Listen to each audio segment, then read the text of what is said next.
14 సంవత్సరాల అరణ్యవాసం తరువాత శ్రీరాముడు రావణుడిని సంహరించి సీతాదేవితో అయోధ్యకు తిరిగి వచ్చాడు. ఆయన రాకతో ప్రజలు ఆనందంతో ఉప్పొంగిపోయారు. ఇల్లు శుభ్రం చేశారు, మట్టి దీపాలు వెలిగించారు.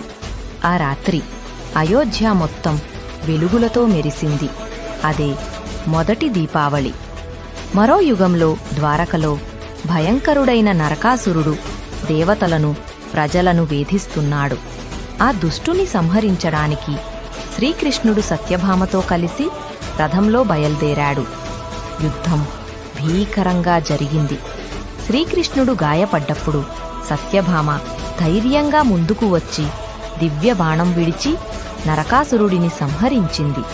ఆ రోజు నుంచే ప్రజలు దీపాలు వెలిగించి నరక చతుర్దశిని జరుపుకుంటున్నారు.